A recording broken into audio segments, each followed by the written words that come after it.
मोरे में Mehran educational society पारां इल्म अदब ऐं समाजी ख़िदमतनि जे शोबनि में शानदार ख़िदमतूं सरअंजाम ॾींदड़ टिन अज़ीम शख़्सियतनि सूफ़ी गुलाम मुस्तफ़ा कांधड़ो, फ़क़ीर गुलाम रसूल मेमण ऐं अज़ीम सिंधी खे ख़िराज तहसीन पेश करण लाइ हिकु बावकार तक़रीब मुनक़िद कई वई।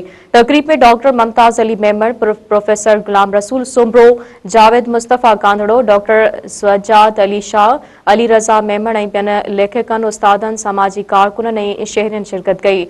मुक़ररनि पिन ख़िताब दौरान सूफ़ी गुलाम मुस्तफ़ा कांधड़ो, फ़क़ीर गुलाम रसूल मेमण ऐं अज़ीम सिंधी जी ज़िंदगी ऐं किरदार ते रोशनी विधी। मुक़ररनि जो चवणु हो त उन्हनि शख़्सियतनि न रुगो पंहिंजे किरदार ऐं अमल ज़रिए समाज में मुस्बत तब्दीली पैदा कई, पर नए नस्ल लाइ हिकु रोशन मिसाल पिणु क़ाइमु कयो। सूफ़ी गुलाम मुस्तफ़ा कांधड़ो जे रूहानी इल्मी ख़िदमतनि, सादगी ऐं इंसान दोस्ती जी तारीफ़ कंदे मुक़ररनि चयो त संदसि तालीमात अॼु बि माण्हुनि जे दिलनि में ज़िंदा आहिनि। फ़क़ीर गुलाम रसूल मेमण जी समाजी ख़िदमतनि ऐं इंसानियत लाइ संदसि बेलूस जदोजहद खे तमामु घणो साराहियो वियो। साॻी तरह अज़ीम सिंधी जे अदबी कोशिशनि ऐं इल्मी ख़िदमतनि खे भरपूर अंदाज़ में उजागर कयो वियो।